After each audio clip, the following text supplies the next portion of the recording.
Ah, ayan. Ito po.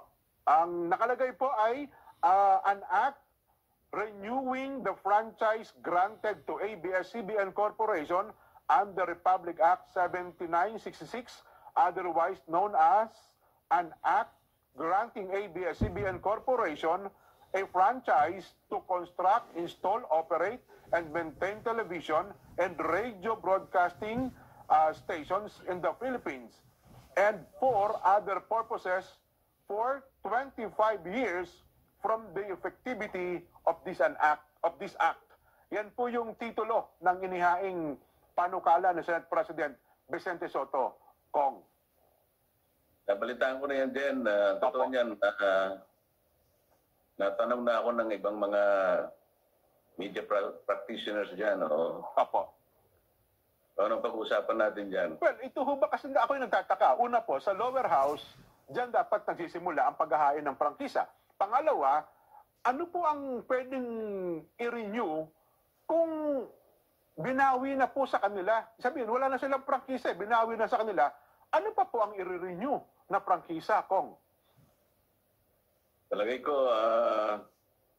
hindi masyadong na-review yung, palagay ko yan ay isang bagong, hindi bagong ano yan, hindi bagong version. Palagay ko yung lumang version na gusto niyang ihain siguro bago pa na-reject ang prangkisa ng ABS-CBN. Palagay ko, before July, ay nagawa na last year. Last year. Opo. Dahil nga yung mga terminong ginagamit, yung renewing, meron pang renewal sa kanyang explanatory note, Opo. renew, nakalagay pa riyan. Sa mga tweet, bago pa na-reject ang prangkisa ng ABS-CBN, may nagawa na silang ganyang panukalang batas sa Senado. Ngayon, ang hindi ko malaman kung bakit na-refile niya nang hindi man lang niya na-edit yung ibang mga kataga dyan, dapat hindi na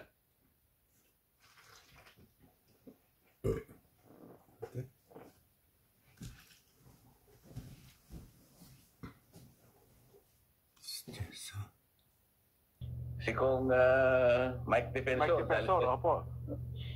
Sa chairman ng committee yan siguro baka naman yung bagong pumalit wala namang balak na i-delay pa yan sapagkat hinihintay ng taong bayan.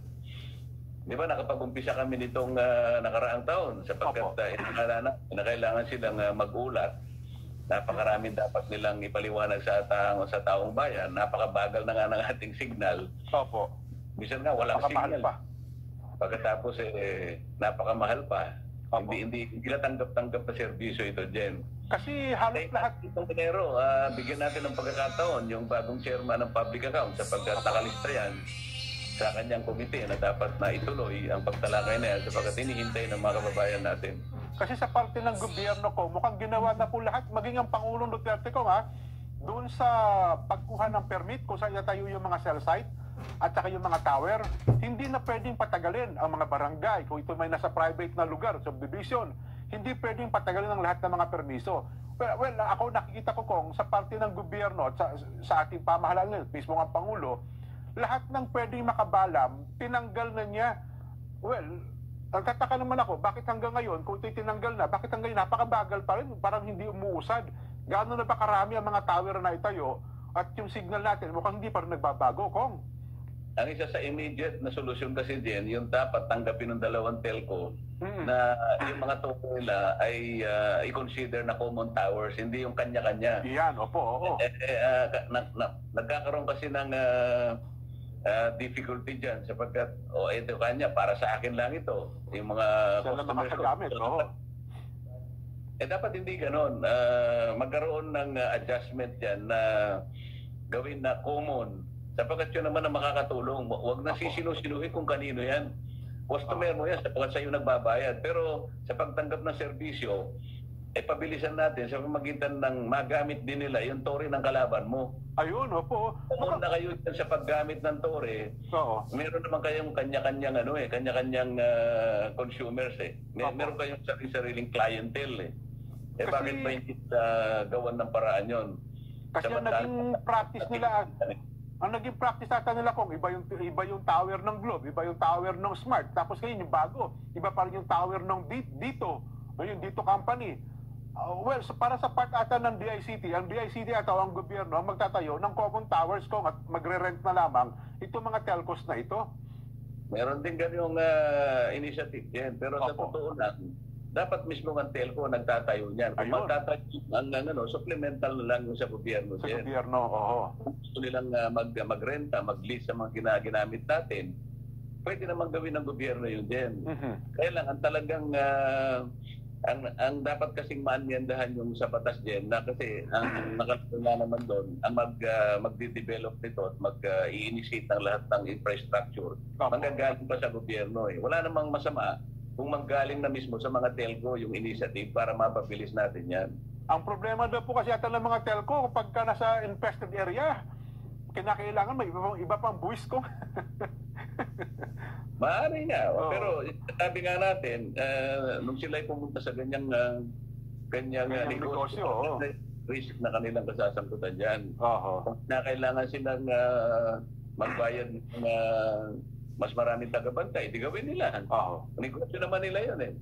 Mukhang ito kung kasi talagang sa ilalim po ng new normal, ito talagang signal ng telco ngayon ang pinangahawakan ng marami sa aspeto ng negosyo, yung mobility, maraming bagay po ang masusolusyonan kapag ka ito ay naging stable na, Kong. Totoo din. At bakit di tayo mag-take advantage na sa pagunlad ng technology. Kaya naman pupunta lahat ang ating direction dyan eh. Opo. Ay, nako. Anyway, Kong, basa pa po ako ng ilang mga reaction na kinalaman sa ating Vox Populi. Sa Facebook, AOO, Angelo Redahan ng Malolos, Bulacan. B, hindi po, Nelson Ferolino Dada ng Imos, Cavite. AOO, Ramon Carlo Laluna, Panganiban. B, hindi, Jason G. Escandor. B. Yan ay malinaw na malinaw sa Article 6, Section 24 ng ating 1987 Constitution. Opo. Kailangan palitan muna nila yon bago sila makapagsalita. Tanggalin na nila yung salitang private bills doon. Halimbawa, baka sakali na pwede na silang mauna kaysa sa amin. Pero habang yung private bills ay nakalagay na isa sa mga exclusive jurisdiction ng House of Representatives, kami talaga yung magsisimula nun. Pwede naman niya sabihin, wala naman eh, basta pinay ko lang, naghihintay lang doon. Kung sakasakaling may mangyari dyan sa inyo, meron na kanyang makakatapat dito sa meron na sasalubong nakakambal na panukalang batas dito sa taas. Wala namang masama doon din. Ayun, Kung ikaw ay umaasa na merong makakarating na katapat o kakambal na panukalang batas, kagaya ng nilalayo niya sa Senado. Wala akong makitang masama doon. Kaya lang, tama po. Ang nakikita ko lang na problema doon, kung walang mahintay na katapat na o kakambal na batas, anong gagawin ng batas na pinail mo?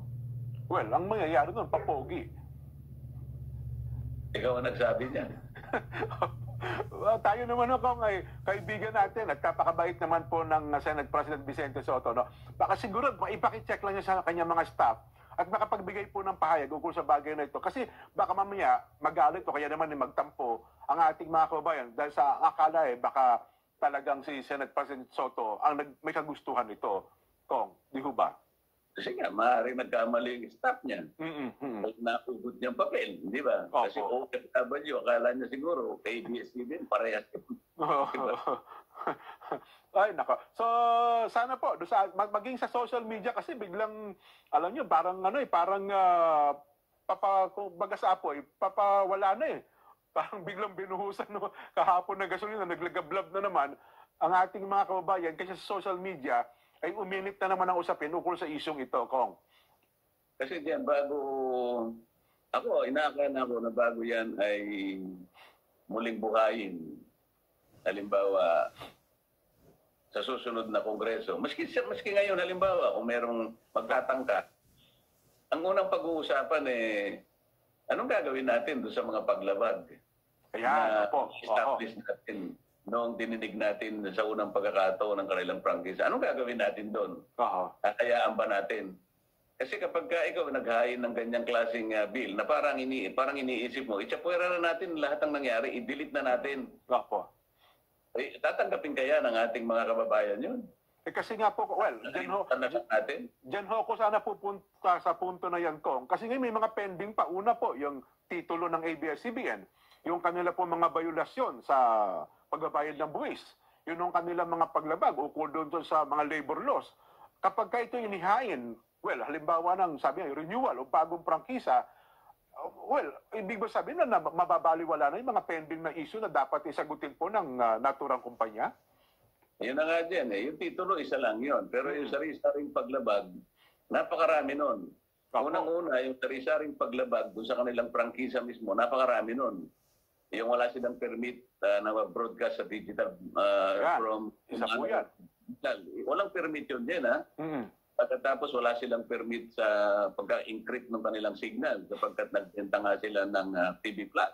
Opo. At nagbabayad ang mga free-to-air tapos pagbabayarin mo yung mga consumers, di ba? Opo. Pagkatapos yung kanilang cease and desist order, may pagkakataong na-violate nila yon. Pagkatapos yung demonstration permit na sinasabi roon, i-re-export nila yung equipment na ginamit, hindi rin nila ginawa yun. Pagkatapos nagbenta sila ng TV Plus, tsaka nag-operate sila ng yung black box. Walang permiso yun ng NTC. Opo. Prangkisa pa lamang yun din. Paano yung mga batas na nilabag sa Constitution, sinasabi nating dapat Pilipino lang, di ba? Nananatili yun. Paano yung BIR? Paano yung Securities and Exchange Commission? Paano yung paglabag ng BID na nagbigay ng kung ano-anong papeles kay Ginoong Gabby Lopez? Paano yung Big Dipper? Paano yung PESA na na-establish namin na nakipag-conspire sila para lamang sila magkaroon ng tax shield? Hindi pa natatapos lahat ng ito eh. Kaya kung sino man ang magtatangka na magpa-file ng bagong prangkisa ng ABS-CBN, kinakailangan i-address nila itong mga impediments na ito. Kailangan ito muna kami magsimula para kahit papano ma-reconsider, kinakailangan reconsider yung prangkisa na yan ng ABS-CBN. So yun pala na muna ang dapat na maresolba kung ano. Napakarami nun eh. Nilabag mo yung napakaraming batas, ang ibig mo sabihin eh. Ganun na lang. So kung halimbawa pala, after elections of 2022, at magkabago po ng kapulungan, at nagbago ang mga miyembro ng Kongreso, dapat pala mananatiling sasagutin pa rin ito dapat ng kumpanya.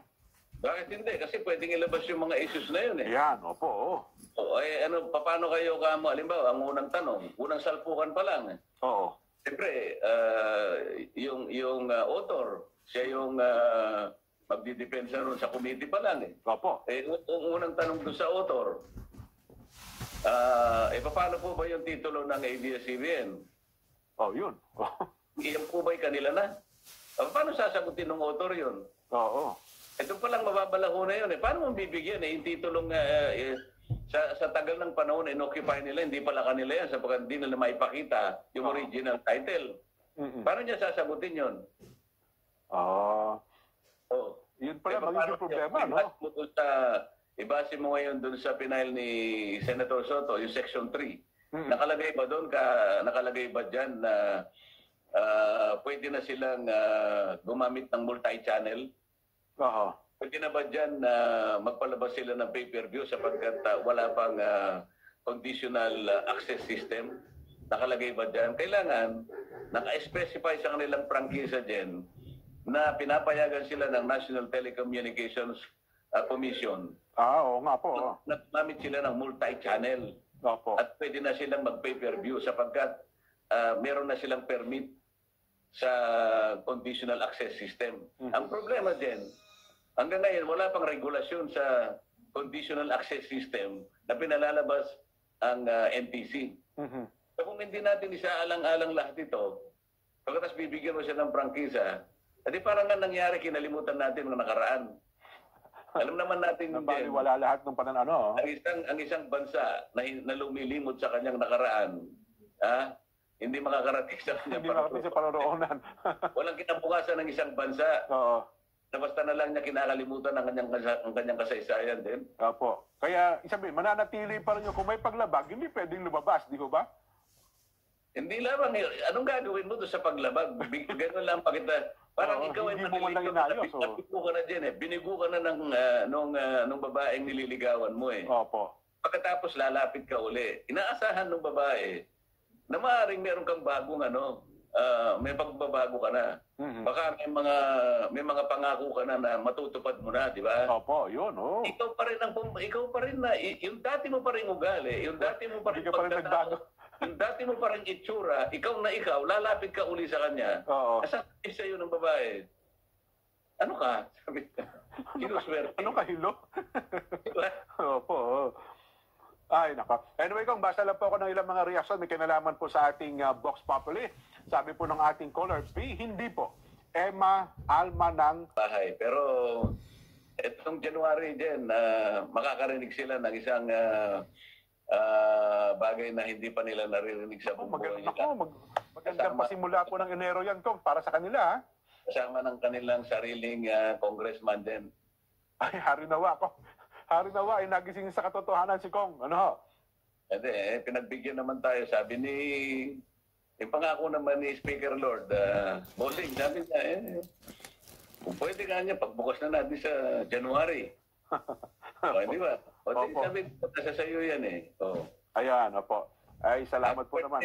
Catherine Neri, sana ay kahit na ganyan ang kalagayan mo ay maging masigla pa rin at na